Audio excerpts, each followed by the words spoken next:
There's a factory that only opens when the world goes dark. It doesn't produce anything tangible, no goods, no services. Its sole output is a kind of phantom. It crafts problems out of thin air, worries with the weight of boulders made from grains of daytime sand. And you are both the factory's owner and its prisoner, lying awake in the middle of the night, watching its relentless production lines spool out catastrophes that feel more real than your own heartbeat. Why?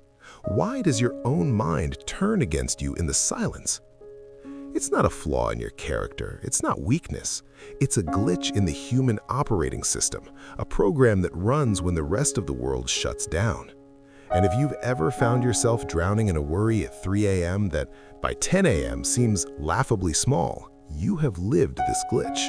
You've been held hostage by a fiction written, directed, and produced in the theater of your own skull.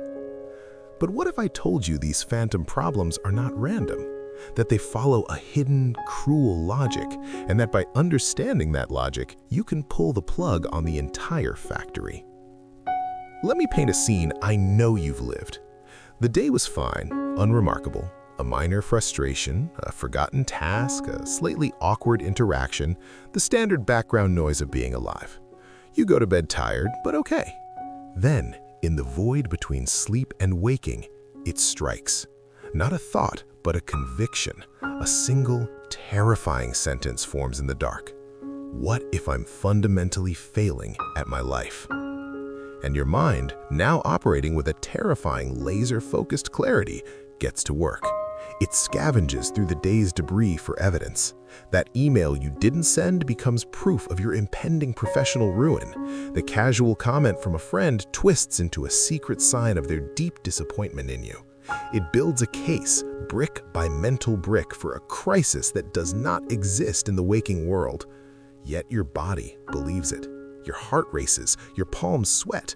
The panic is 100% real, reacting to a threat that is 100% imagined. Here's another one. You're jerked awake by a financial phantom. You're suddenly, vividly calculating the collapse of a future you haven't even built, adding up imaginary debts, picturing a phone call from a bank about a loan you never took out. The scenario is a complete fabrication, a ghost story about tomorrow. But the dread it leaves in your gut, the cold fear, that is a physical fact. This is the betrayal. Your mind, your greatest tool for solving problems by day, becomes a paranoid fiction writer by night. Now, the easy answers point to quiet and lack of distraction, and that's part of it. But it's just the stage. It doesn't explain the playwright. To understand the playwright, we need to see what's happening under the surface. Your brain is a prediction engine. It's built to scan, assess, and prepare. For 16 hours a day, it's fed a fire hose of data, sights, sounds, conversations, tasks. Then suddenly, the fire hose shuts off. Silence. Stillness. To a system built on constant input, this is abnormal. An idling engine doesn't just stop, it revs. It goes looking for fuel. And the most readily available fuel in that moment? The emotional static you ignored all day. The tiny spike of shame when you stumbled over your words in a meeting. The micro jolt of anxiety when you saw a notification from your boss. In the daylight noise, these were sparks, instantly buried. In the nighttime silence, they become kindling. Then there's your internal guard dog, your ancient threat detection system. It hasn't evolved much since we were listening for predators in the tall grass. It can't tell the difference between a social slight and a physical attack. It just knows there's a potential negative outcome flagged in the system. And in the dark, with no external reality to check against, that guard dog gets jumpy. It starts barking at shadows. It amplifies a tiny maybe into a deafening definitely. It's not solving a problem. It's practicing for a threat, running disaster drills for a play that will never, ever open. But here's the twist that changes everything. The problems your brain fabricates at 2 a.m. are never random. They are exquisitely, painfully targeted. They are arrows shot directly at your core vulnerabilities. Psychologists might call these your schemas, the deep, often unconscious beliefs you hold about yourself and the world. Are you wired for connection, fearing rejection above all else? Your brain will manufacture elaborate social nightmares. Is your sense of self tied to competence and control? It will engineer breathtaking tales of professional failure and financial collapse. Think of it this way. During the day, you have defenses, a persona. You can rationalize, you can distract, you can affirm. You can tell yourself, I'm capable, I'm liked, I'm safe. But at night, those defenses are offline. The inner critic, the raw, unfiltered voice of your deepest insecurities gets the microphone. And it doesn't do pep talks, it does worst-case scenarios. In its own twisted logic, it's trying to protect you. By screaming about the fictional dragon, it believes it's preparing you to fight. But the dragon is made of smoke. The fear, however, is made of fire. This is where it gets darker and more fascinating. This isn't just a nightly annoyance, it might be a perverse feature of how we process memory. During sleep, your brain is supposed to be sorting the day's experiences, filing away what's important, discarding what's not. It's the librarian of your mind, organizing the shelves. But an anxious librarian doesn't file calmly. It obsessively pulls the most alarming, emotionally charged books off the shelf and reads them over and over, convinced these are the most important texts in the library. It's not filing memories, it's cementing fears. It's taking your unresolved emotional threads and weaving them tighter into the fabric of who you are, strengthening the neural pathways of anxiety itself. Let that settle.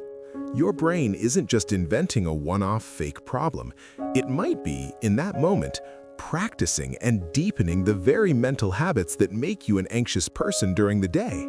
The factory isn't just producing a product for tonight, it's upgrading its own machinery to produce more and worse tomorrow. Do you see the sinister, closed loop?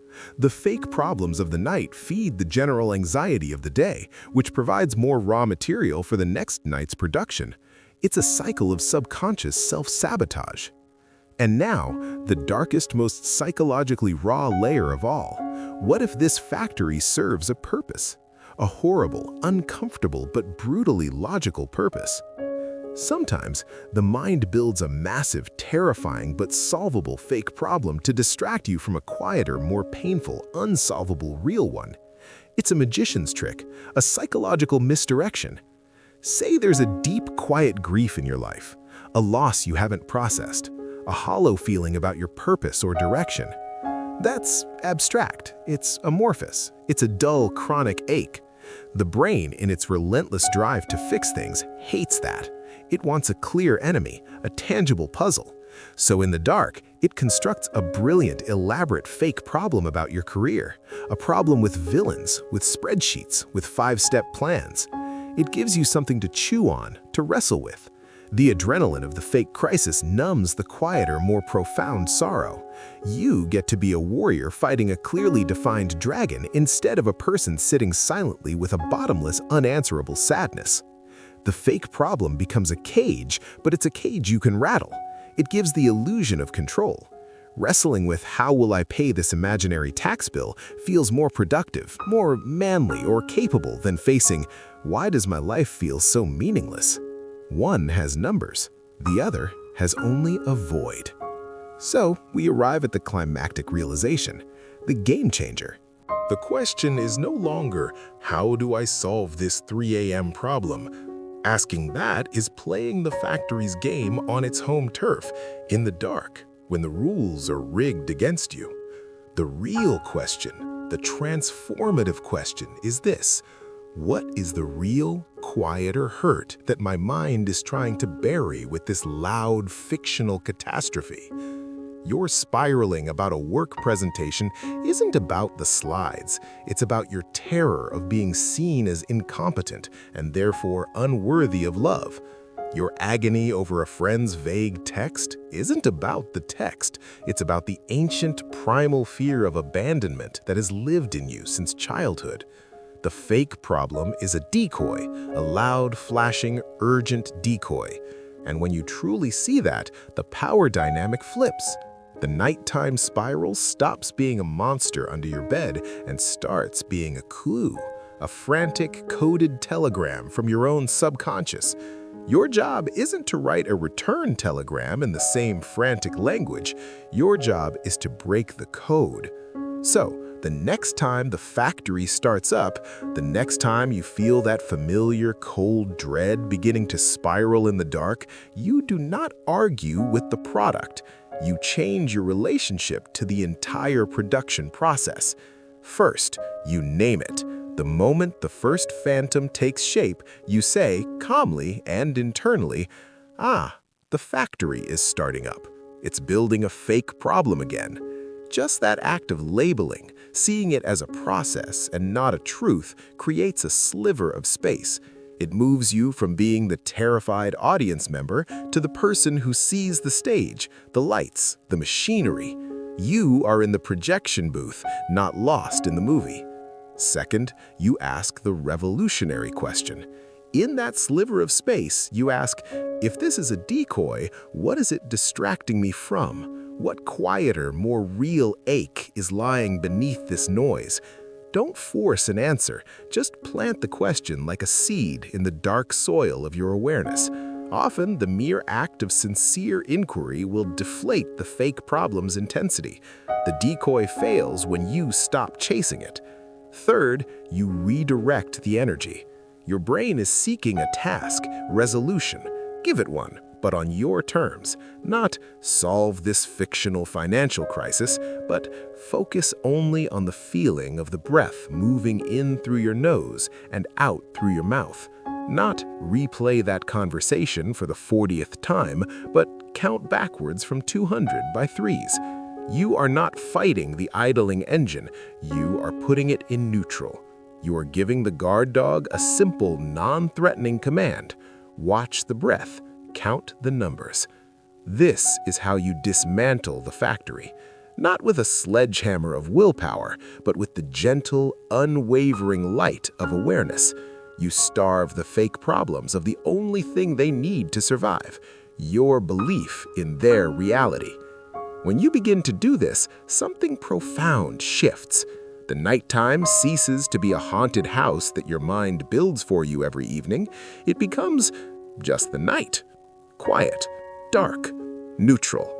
And in that neutral space, something foreign can finally arrive. Rest. Not because you've solved your life, but because you've stopped manufacturing new problems to solve. Your mind is a storyteller, a powerful, creative, and sometimes terrifying one. But you are not just the audience captivated by every tale it spins. You are the editor. You get to sit in the quiet chair after the frantic first draft is written. You get to look at the pages filled with phantom dragons and imaginary fires, and you get to decide, does this story get published into my reality, or is it just a late-night draft, best crumpled up and let go? The factory only has power in the dark. Bring the light of understanding to it, and the machines whir to a halt. The phantoms dissolve, and all that's left is the quiet, the dark, and you, finally, mercifully, at peace with both.